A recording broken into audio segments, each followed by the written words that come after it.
تاریخ میں آتا ہے کہ جب حکیم بن طفیل نے حضرت عباس علمدار پر پانی گزر کا وار کیا تو آپ علمدار اپنے گھوڑے پر ٹھہر نہ سکے، زمین پر آن گرے۔ آپ کے سر پر اس قدر بھاری گزر لگا تھا کہ آپ کا سر مبارک اس ضرب سے خون سے بھر گیا۔ پھر آپ علمدار کے سر پر پالون حکیم بن طفیل نے کھجور کے درخت کے پیچھے سے وار کیا اور گرز کی ضرب اتنی کاری تھی کہ آپ امام علیہ السلام کے سر کے پیچھے شگاف پڑ گیا۔ آپ نے اس موقع پر سیدنا امام حسین علیہ السلام کو آواز دی اور کہا، اے میرے بھائی حسین،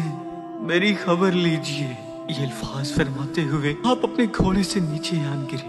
پھر سے ایک مرتبہ سیدنا امام حسین علیہ السلام کو پکارا، میرے بھائی حسین کو میرا آخری سلام ہو۔ جب سیدنا امام حسین علیہ السلام نے اپنے بھائی کے یہ الفاظ سنے اور آپ کو ان کی پکار کا علم ہوا تو آپ سیدنا امام حسین اس جگہ تشریف لے گئے جہاں حضرت عباس علمدار زمین پر گرے پڑے تھے۔ ایک قول کے مطابق سیدنا امام حسین علیہ السلام تشریف لائے تو حضرت عباس علمدار اس وقت شہید ہو چکے تھے کہ ایک قول کے مطابق آپ علمدار کی کچھ سانسیں چل رہی تھیں۔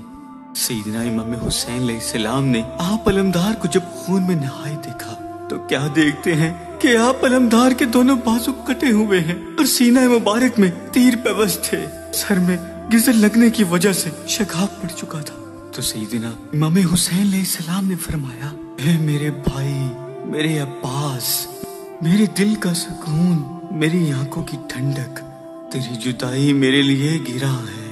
جب سیدنا عباس علمدار نے امام حسین علیہ السلام کی آواز سنی تو اٹھنے کی کوشش کی، لیکن آپ کا جسم مبارک زخموں سے اس قدر بھرا ہوا تھا کہ آپ سے اٹھا نہ گیا۔ امام حسین علیہ السلام نے دیکھا آپ علمدار کی آنکھوں کے ساتھ تیر پیوست تھے، جنہیں سیدنا امام حسین علیہ السلام نے باہر نکالا۔ آپ علمدار کی آنکھیں نہ کھلنے پا رہی تھی۔ آپ علمدار نے جب کوشش کر کے اپنی آنکھیں کھولی تو آپ سے سیدنا امام حسین علیہ السلام نے فرمایا، اے میرے بھائی علی کے شیر، میں تمہیں خیمے میں لے جاتا ہوں۔ حضرت عباس علمدار عرض کرنے لگے، میں آپ کو نانا جان کا واسطہ دیتا ہوں، مجھے خیمے میں نہ لے جائیے گا۔ تو امام حسین علیہ السلام رو کر اپنے بھائی سے پوچھنے لگے، اے میرے بھائی، میں تمہیں خیموں میں کیوں نہ لے جاؤں؟ تو حضرت عباس علمدار عرض کرنے لگے، جس سکینہ سے حیا آتی ہے کہ میں نے ان سے وعدہ کیا تھا میں سب کے لیے پانی لے کر لوٹوں گا، میں اپنا وعدہ پورا نہ کر سکا، میں ان کے سامنے کیسے جاؤں گا؟ ایک روایت میں آتا ہے کہ آپ علمدار کے جسم مبارک کے مالون یزیدیوں کے حملے سے اتنے ٹکڑے ہو چکے تھے کہ سیدنا امام حسین علیہ السلام آپ کو خیمے میں نہ لا سکے۔ جب سیدنا امام حسین علیہ السلام خیمے میں واپس لوٹے اور بی بی سکینہ سے ملاقات ہوئی تو علی کی بیٹی نے پوچھا، اے میرے بابا، چچا عباس کہاں ہے؟ میں نے ان سے پانی مانگا تھا، وہ پانی لے کر واپس نہیں لوٹے، انہوں نے مجھ سے وعدہ کیا تھا اور وہ وعدہ پورا کرنے والے ہیں۔ چچا جان کہاں ہے؟ کہیں انہوں نے پانی پی کر اپنی پیاس تو نہیں بجھا لی اور ہمیں بھول گئے، یا پھر وہ دشمنوں میں پانی حاصل کرنے کے لیے ان سے جنگ کر رہے ہیں۔ تو سیدنا امام حسین علیہ السلام نے بی بی سکینہ کی ساری باتیں سنی، آپ کی آنکھوں میں آنسو آ گئے اور آپ فرمانے لگے، اے میری سکینہ،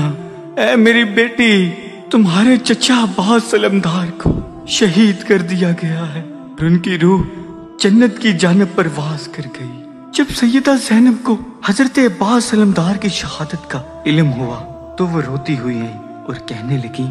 تاریخ میں آتا ہے کہ جب حضرت عباس علمدار کی شہادت کی خبر خیموں تک پہنچی تو تمام اہل بیت کی عورتیں خیموں سے باہر نکل آئیں، رونے لگیں اور امام حسین علیہ السلام تشریف لائے اور تمام عورتوں اور اہل بیت کے بچوں کو خیموں میں واپس بھیج دیا۔ اور سیدنا امام حسین علیہ السلام نے حضرت عباس علمدار کی شہادت پر ارشاد فرمایا، اے میرے بھائی، اے میرے عباس، تم پر سلام ہو، جس نے اپنی جان اپنے بھائی پر قربان کر دی اور انہیں اپنی روح کے ذریعے بچانے والا، پانی کی جستجو میں ہاتھ کٹانے والا، اللہ تیرے قاتلوں پر لعنت بھیجے۔